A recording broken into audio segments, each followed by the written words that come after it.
Olá, apaixonados pelo terror, tudo bem com vocês? Hoje os convidamos a ouvir 10 histórias de terror relatadas por médicos, que são os profissionais que lidam com a vida e a morte todos os dias, em hospitais. Os hospitais são a antessala entre a vida e a morte, portanto muitos espíritos passam um bom tempo perdidos em seus corredores. Mas antes de irmos para o vídeo, precisamos do seu apoio. Se inscreva no canal, curta, comente e compartilhe, pois só dessa forma o YouTube vai dar relevância ao canal. E dito isso, lá vamos nós. Porta dos Pesadelos apresenta 10 histórias de terror relatadas por médicos. História 1. O Mendigo do Além. Me chamo Júlio Balesteros e trabalho na área de plantão dos hospitais da Zona Leste de São Paulo, sendo o Hospital do Tatuapé, o Nossa Senhora da Penha e no Santa Marcelina.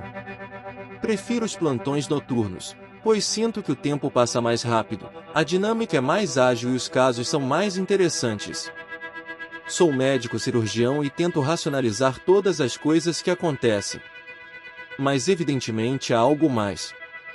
As situações que vou narrar aconteceram, acontecem e continuarão acontecendo. As pessoas que trabalham na área da saúde sabem que nesses ambientes ocorrem fatos muitas vezes inexplicáveis. Não sei como classificar, não sei se é energia ou o que, mas a tensão que se produz em um ambiente onde as pessoas morrem, onde os familiares choram, onde há muito sofrimento, é palpável.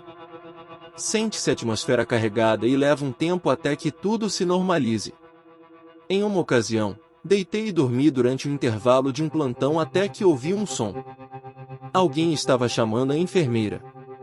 Levantei e fui ver quem era, mas não havia ninguém lá fora. Perguntei à enfermeira, e ambos ouvimos, mas preferimos esquecer. Talvez fosse apenas cansaço, pensamos. Uma experiência que tivemos foi em uma noite quando um homem, aparentemente um mendigo, bateu timidamente na porta do plantão. Uma enfermeira o atendeu, registrou e o levou para o consultório. O motivo da consulta era dificuldade respiratória, tosse e febre. O exame não revelou muito, e ele pediu dinheiro. Enviei-o para a técnica de radiologia, e ao revelar a radiografia, ela sentiu muito frio e imediatamente percebeu que alguém estava respirando em sua nuca. Saímos rapidamente, mas o homem desapareceu. Ficamos em dúvida sobre para onde ele foi. História 2. O Enfermeiro da Morte. Outra experiência envolveu um enfermeiro chamado Paulo, considerado um personagem estranho devido à sua religião umbandista. Nas noites em que eu trabalhava com ele, havia uma alta e estranha taxa de mortalidade quando um paciente estava em estado crítico. Paulo se aproximava dos pacientes graves, sussurrava algo em seus ouvidos, afastava-se e dizia que havia capturado a alma para seu santo. Deixava um alfinete sob o travesseiro, e horas depois, o paciente piorava irreversivelmente. A administração do hospital investigou e o afastou, após o que a mortalidade diminuiu. No entanto, soube-se que Paulo acabou tirando a própria vida. O hospital continuou com pacientes se recuperando e outros falecendo, mas uma noite, enquanto monitorava um paciente à beira da morte, a porta se fechou sozinha. Não havia ninguém por perto, mas o monitor indicou que o paciente tinha falecido. Ao desligar os aparelhos, uma enfermeira me chamou, nervosa e assustada. Ao levantar o travesseiro, encontramos um alfinete. Desde então, sob o travesseiro de cada paciente falecido, sempre havia a presença de um alfinete. Deixei essa clínica, mas soube que a unidade de terapia intensiva foi fechada porque os enfermeiros tinham muito medo de trabalhar lá. História 3. O Acompanhante Fantasma. Sou o Dr. Rogério e quero compartilhar esta história com vocês. Uma noite, eu estava em uma clínica revisando um paciente em meu consultório, que estava logicamente com a porta fechada. De repente, ouvi um barulho vindo de fora, onde ficava a mesa da enfermeira, a cerca de 5 metros da minha porta. Nada de estranho, pois a porta de entrada da clínica estava aberta para a ventilação, já que fazia cerca de 32 graus naquele momento. Pensei que talvez alguém tivesse passado pelo corredor ou algo assim. No dia seguinte, um topógrafo de uma agência governamental passou por lá, e conversamos por alguns minutos. Durante a conversa, ele disse: "Vejo que você trabalha muito aqui. Na madrugada passada, vimos a porta aberta e uma pessoa sentada à mesa. Descobri que fiquei gelado, pois em nenhum momento da noite houve alguém sentado lá. Talvez você tenha se confundido com o arquivo ou algo assim", eu disse, tentando entender. Não foi aqui mesmo. Quando passamos por aquela porta, a sala de exames estava fechada. Pensamos que você estava com um paciente ou outro estava esperando. Eu sabia que isso não tinha acontecido naquela noite. Depois de desligar tudo, fui para meu quarto dormir. Tínhamos que ficar no local durante os plantões, praticamente vivíamos lá, e durante as noites, eu ouvia batidas do lado de fora e cadeiras se movendo lentamente. Não conseguia dormir com medo e tive que ficar lá por 6 meses, sempre ouvindo esses ruídos, mas felizmente nunca vi mais nada além disso. História 4. O choro do bebê. Sou psiquiatra e prefiro manter o anonimato. Durante meus anos de formação, trabalhei por 6 meses em uma sala de tratamento de pacientes com transtornos depressivos e de ansiedade. Era um prédio antigo que abrigava pacientes psiquiátricos desde a década de 20. No nosso andar, tínhamos 13 camas, uma estação de enfermagem, uma sala de estar e algumas salas de conferências. Certa vez, entrevistando um paciente, perguntei sobre os padrões de sono, e ele me contou que ouvia um bebê chorando à noite, o que o acordava. Não havia crianças naquele hospital, pois estava localizado longe das áreas residenciais, e as visitas eram restritas. Depois disso, uma enfermeira me contou que o choro de um bebê não era um sintoma psicótico. Ela estava muito séria, mas não me deu mais detalhes. Eu encolhi os ombros, pois, de qualquer forma, isso não alteraria o diagnóstico ou o tratamento. Cerca de 3 meses depois, estando na estação de enfermagem, ouvi 3 enfermeiras conversando. Uma delas disse: "Ele está muito ativo hoje." A outra respondeu: "Sério?" Não percebi." Virei-me e perguntei de quem estavam falando. Elas se olharam e, depois de hesitar, uma delas disse: "Bem, há um bebê aqui que às vezes chora." Eu disse que não, mas elas apenas sorriram. Minutos depois, ouvi o choro de um bebê, soando distante, mas não muito. Era um choro claramente audível, como se estivesse separado de mim por 2 ou 3 paredes. Fiquei perplexo, e nesse momento olhei para as enfermeiras. Elas me olharam com uma expressão como se dissessem: "Te avisamos." Perguntei sobre isso, mas elas não puderam me dizer muito, apenas que o choro estava presente desde então e que todos ouviam. Talvez 2 ou 3 vezes por semana. Contei isso a uma nova médica que riu. No entanto, algumas semanas após sua estadia, ela veio até mim e disse que ouviu durante sua folga. "Não trabalho mais lá, fui transferido, mas penso nisso de vez em quando, e realmente não sei o que é esse choro que se ouve." História 5. O exorcismo que deu errado. Minha esposa é médica clínica, e ela me contou uma experiência estranha que aconteceu há algum tempo com uma jovem de 18 anos que foi enviada para a unidade de terapia intensiva porque não sabiam o que fazer com ela. Aparentemente, coisas estranhas começaram a acontecer com ela, conforme relatado por seus familiares. Tudo começou quando ela estava na cama com seu namorado e disse que começou a gritar para algo, olhando para a porta, pedindo que fosse embora. Seu namorado perguntou o que estava acontecendo, e ela disse que uma figura negra assustadora estava de pé na porta, olhando para ela. Ela insistiu que havia alguém ou algo ali, embora o namorado afirmasse que a porta estava vazia. Eventualmente, ela adormeceu ou algo assim, mas ficou perturbada por um tempo. Depois disso, coisas mais estranhas começaram a acontecer com ela. Quando seus colegas de trabalho lhe faziam perguntas, ela apenas os encarava fixamente, como se não entendesse o que estavam dizendo. As coisas pioraram porque ela começou a se tornar mais e mais estranha em pouco tempo. Um dia, estando na casa de sua mãe, ela começou a gritar, rir e falar sobre demônios e o inferno, sem saber o que fazer. Levaram-na para o hospital, mas os médicos não sabiam como lidar com ela, então a colocaram na UTI para maior privacidade e menos risco para os outros. Minha esposa tinha um colega muito religioso, que ao ouvir a jovem falando, reconheceu que suas declarações eram retiradas das revelações ou de alguma escritura sagrada. Tiveram que amarrá-la à cama, mas ela sempre tentava se soltar. Ela até começou a fingir ser normal para convencer as enfermeiras a afrouxarem as amarras, e quando conseguiam, ela voltava a delirar. O diagnóstico final foi um episódio psicológico, mas como era um hospital público, não puderam chamar um padre para vê-la. As enfermeiras disseram à família que fizessem isso. Eventualmente, ela foi liberada.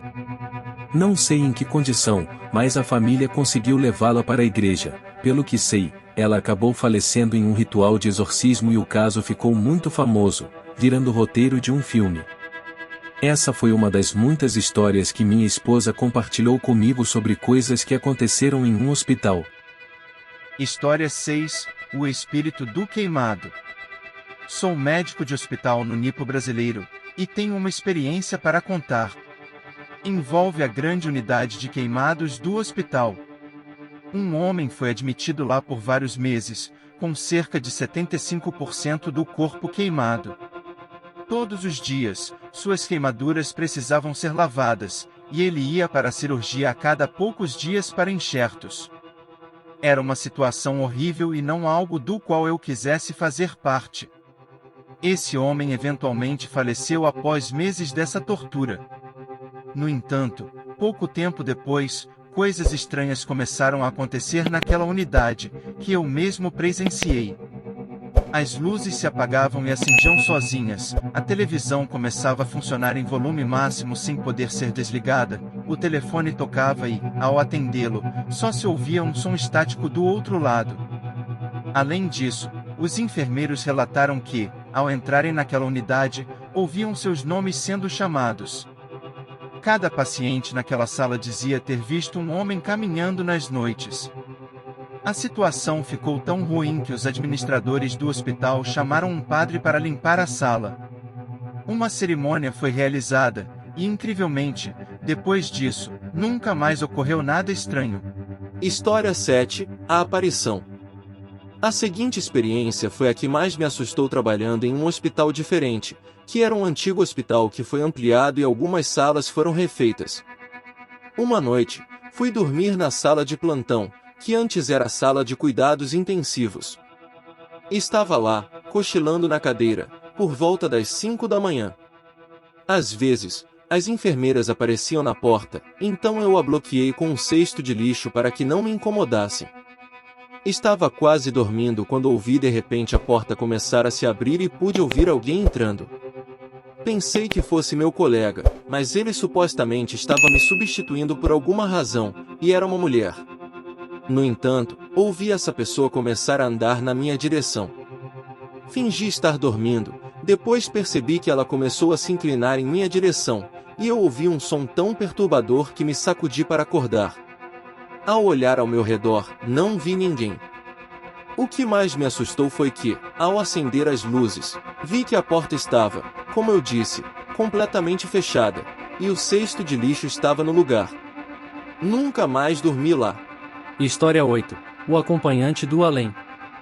Meu nome é Juliano, tenho 32 anos, e esta história que vou compartilhar aconteceu há 3 anos. Sou médico e trabalho no Hospital Geral de Belo Horizonte, onde trabalho como cirurgião e também acompanho pacientes durante sua recuperação. Quando se é médico, muitas coisas surpreendentes acontecem, mesmo tendo conhecimento da medicina. Às vezes, há fenômenos que vão além de um simples livro de anatomia. No entanto, nenhum evento superou o que quero narrar desta vez. Foi algo que quase me fez deixar minha profissão. Aconteceu com um paciente que eu acabará de operar. Ele passou por um transplante e, após a operação, ficou no hospital por um tempo, tudo estava indo muito bem.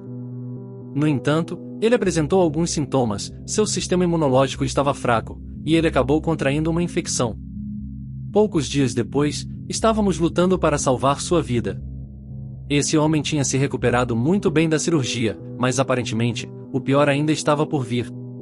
Chegamos à conclusão de que ele tinha 1 semana, no máximo 2, de vida. Quero esclarecer que esse tipo de informação não é compartilhada com o paciente, é claro. Apenas a família é informada. No entanto, Desde antes da operação até esse momento, ninguém se apresentou para visitá-lo.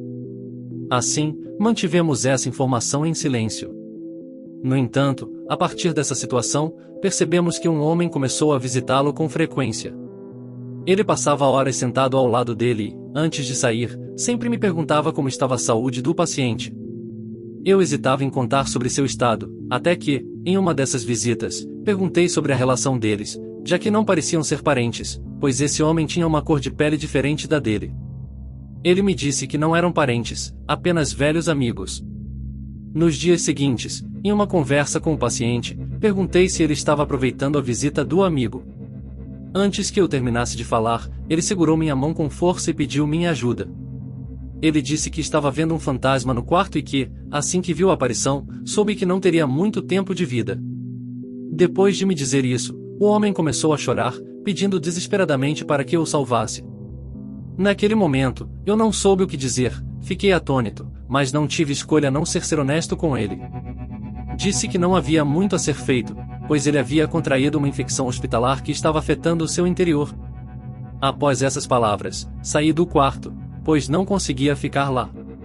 Nunca é fácil dar uma notícia assim a alguém. Lembro que no dia seguinte, o amigo dele voltou.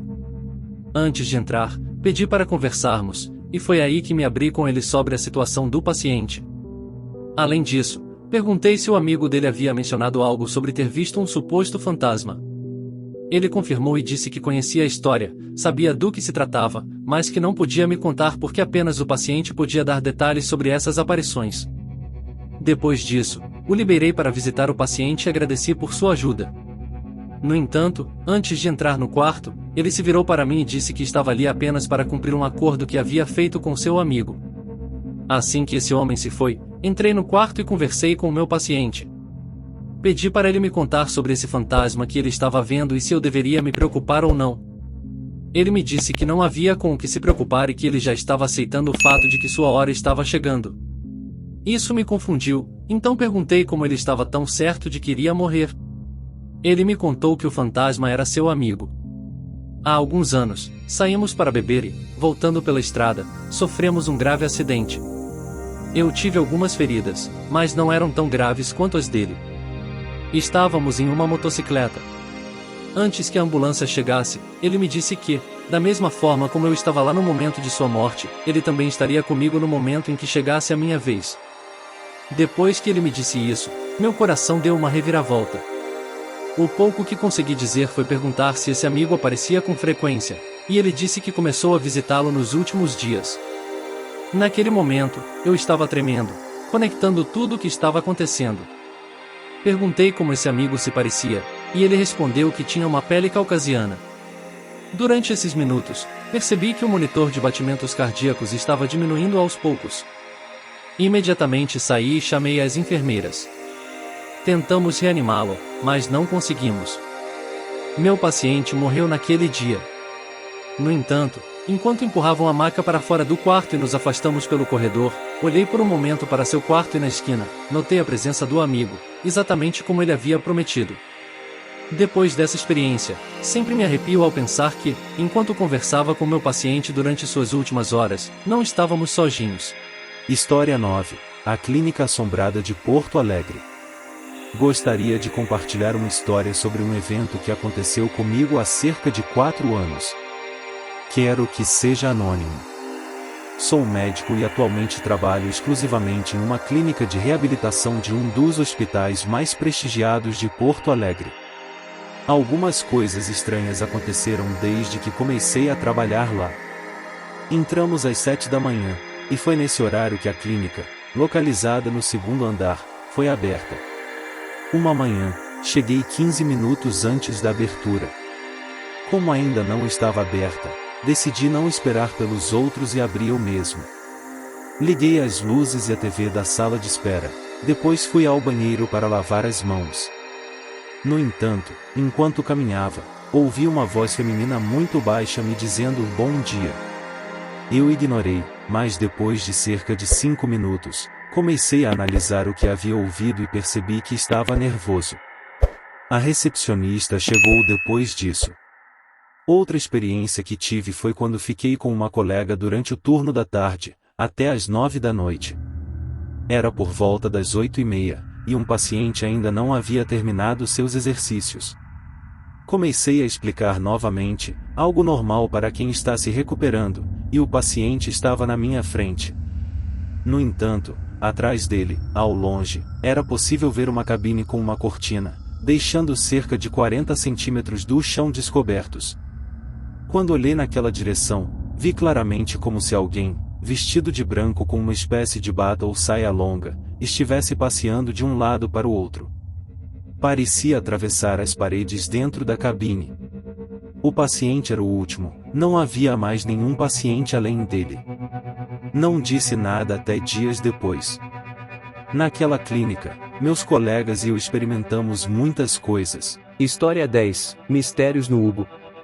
Me chamo Alfredo, sou médico e trabalho em um hospital na cidade de Goiânia. Lá, tive algumas experiências que gostaria de compartilhar. Lembro-me que eram mais ou menos 5 da manhã quando atendemos ao chamado de um senhor. Fomos até ele e o encontramos de pé na porta de seu quarto, muito assustado. Perguntamos o que estava acontecendo, mas em vez de nos responder, ele nos perguntou se alguém havia morrido nos quartos daquele corredor. Evitamos a pergunta, embora realmente uma paciente tenha morrido horas antes. Este homem nos contou que o o assustou foi que ele acabará de ver algo entrar pela janela de um quarto vizinho, algo vaporoso e muito grande. Ele nos contou que acordou com uma sensação intensa de frio e que, naquele momento, acordou seu companheiro de quarto, e ambos viram isso. Esse homem estava certo de que o que estava entrando pela janela era a morte.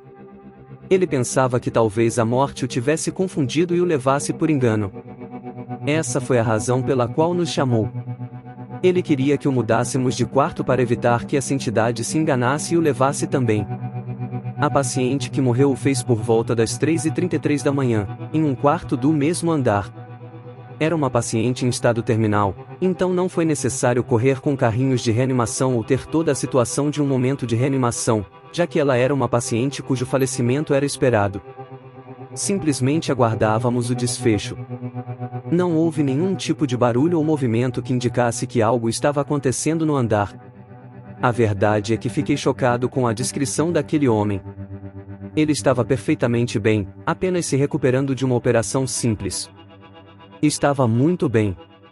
Eu acredito que ele realmente viu o que nos disse ter visto, a morte. Algo interessante também aconteceu comigo no elevador. O hospital tem 4 andares, mas o quarto não é utilizado, e o elevador está desabilitado para ir até lá. Além disso, as escadas têm uma estrutura de concreto que impede o acesso até lá. No entanto, em uma madrugada, por volta das 2 da manhã, apertei o botão para descer ao primeiro andar, mas o elevador subiu até o quarto. As portas se abriram e me mostraram um andar completamente escuro. Quando iluminei com a lanterna, vi que havia uma pilha de entulho no chão. Depois disso, as portas se fecharam, e o elevador desceu novamente ao primeiro andar. Usamos esse elevador com frequência, mas o estranho acontece apenas à noite. As portas se abrem como se alguém quisesse entrar. Em uma ocasião, estávamos no primeiro andar e íamos subir para o terceiro. Ao apertar o botão, a porta se fechou, mas depois se abriu novamente e se fechou, como se alguém tivesse entrado. Nesse momento, o botão do segundo andar foi pressionado sozinho, e imediatamente o elevador parou naquele andar. As portas se abriram, depois fecharam, e ele subiu novamente para o terceiro andar. Simplesmente ficamos pensando se um aparelho eletrônico poderia ter esse tipo de falha e se era algo normal. No entanto, realmente chamou muito a nossa atenção. Eu sempre fui cético em muitas coisas que os pacientes nos contavam. Eu pensava que o que as pessoas viam era resultado da falta de irrigação cerebral ou do excesso de monóxido de carbono, falta de oxigênios ou todas essas coisas que acontecem quando estamos entre a vida e a morte. No entanto, após todas as experiências que tive trabalhando nos hospitais, como podem imaginar, mudei minha forma de ver as coisas. Então, amigos apaixonados pelo terror, o que acharam destas histórias? Acreditam que no ambiente hospitalar existe muito mais do que somos capazes de enxergar? Bem, eu acredito que os hospitais são portais que separam a vida da morte. Por hoje é só e em breve teremos mais vídeos com relatos de inscritos. Tchau!